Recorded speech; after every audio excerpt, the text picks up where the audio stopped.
kerajaan baru akan ditubuhkan tidak lama lagi. Apakah dengan kerajaan baru nanti bantuan-bantuan yang telah diprogramkan sebelum ini oleh kerajaan lama, adakah bantuan-bantuan tersebut akan dimasukkan atau dibatalkan atau bagaimana? Ikuti penjelasan dalam video yang aku buat kali ini. Okey. Assalamualaikum semua dan salam sejahtera. Selamat datang dan bertemu lagi dalam channel AJJB. Terima kasih kerana singgah di channel ini. Terima kasih kepada yang telah subscribe, dan kepada yang belum subscribe jangan lupa tekan butang subscribe dan tekan butang lonceng. Terima kasih semua. Seperti yang kita sedia maklum, Tan Sri Muhyiddin Yassin telah pun meletakkan jawatan sebagai Perdana Menteri, diikuti dengan jemaah-jemaah menteri serta kabinet. Jadi bermakna dengan ini Kerajaan Perikatan Nasional tidak lagi mentadbir Malaysia.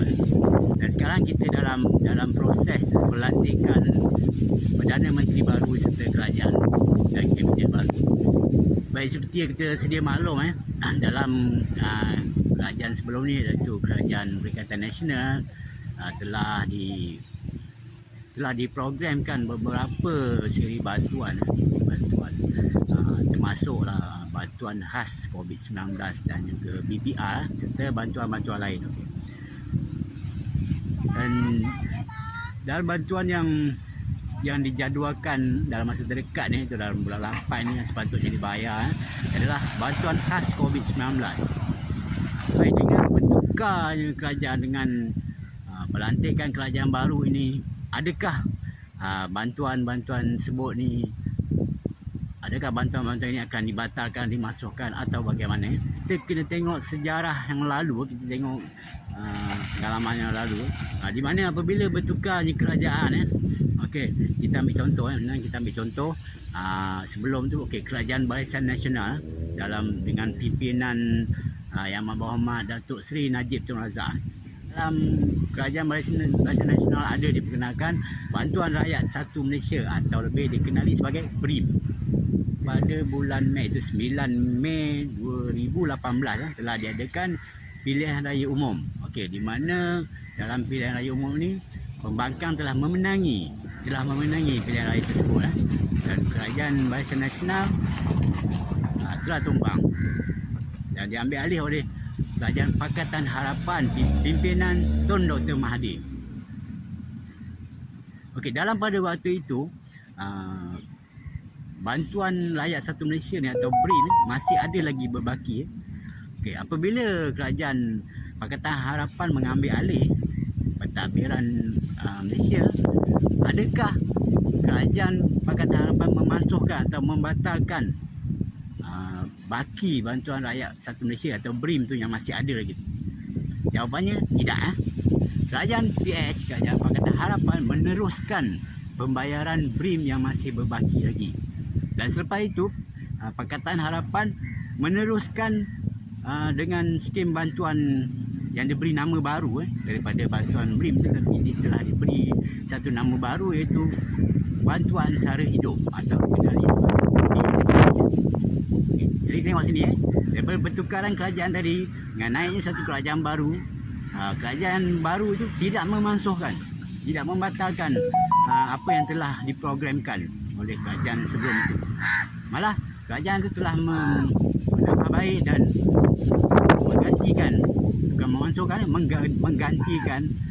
menggantikan skim pembayaran bantuan tadi kepada bantuan yang baru, atau lebih senang tukar nama baru daripada BRIM tadi tukar ke BSH atau Bantuan Sara Hidup.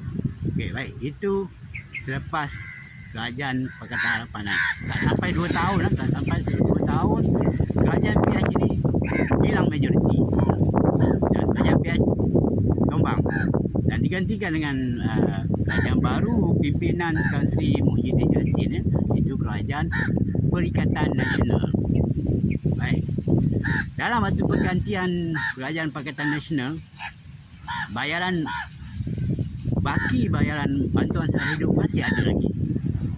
Jadi sama juga seperti Kerajaan PH, Kerajaan Perikatan Nasional tidak memasukkan atau tidak membatalkan Bantuan Sara Hidup tersebut.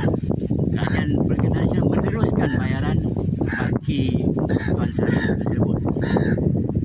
Dan Kerajaan Perikatan Nasional juga telah menggantikan program Bantuan bantuan tersebut menukar daripada bantuan sara hidup, tukar kepada bantuan prihatin rakyat. Kita kena faham tu. Tidak ada kerajaan yang naik baru membatalkan apa, mereka mengubah nama dan program semula, menambah baik, mengemas kini semula. Itu saja. Malah kerajaan Perikatan Nasional menambah lagi beberapa siri bantuan yang lain semasa kerajaan Perikatan Nasional naik. Ketika itu COVID-19 melanda, jadi kerajaan terpaksa umumkan PKP, total lockdown. Jadi dalam PKP itu kerajaan menambah bantuan, mengadakan bantuan-bantuan lain. Contohnya seperti bantuan prihatin nasional. Bantuan prihatin, kena faham bantuan prihatin nasional itu timbulnya akibat daripada COVID-19 kerana terjejas daripada hasil pendapatan, kerana terpaksa duduk di rumah, tidak boleh ke mana-mana, tidak boleh bekerja, gerakan batas. Jadi tiada sumber pendapatan. Dari situ kerajaan memberi satu inisiatif bantuan, iaitu bantuan prihatin nasional. Dan seterusnya bantuan khas COVID-19 yang akan mula dibayar sepatutnya pada bulan 8 ini. Dan juga bantuan prihatin rakyat, iaitu BPR yang masih ada baki pembayaran pada bulan 9 nanti. Okey, adakah kerajaan yang baru yang akan naik ni, yang akan mentadbir, yang akan memerintah ni akan memansuhkan atau membatalkan bantuan-bantuan yang telah diprogram oleh kerajaan Perikatan Nasional sebelum ini? Kita harap ia seperti kerajaan-kerajaan yang lepas. Mereka meneruskan, di mana kerajaan lepas meneruskan baki pembayaran yang patutnya berlaku.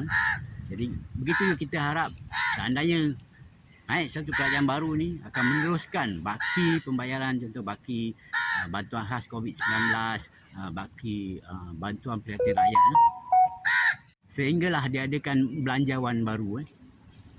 Kita harap tidak ada pemansuhan atau pembatalan bagi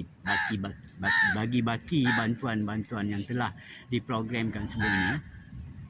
Kalau mengikut pada yang lepas-lepas, tidak ada berlaku pembatalan ataupun pemansuhan. Yang ada cuma perubahan dari segi penambah baik. Itu tertakluk pada kerajaan yang mana yang mentadbir. Jadi kita harap dia kekal macam tu, dan kita harap ada lebih penambah baikan, insya-Allah.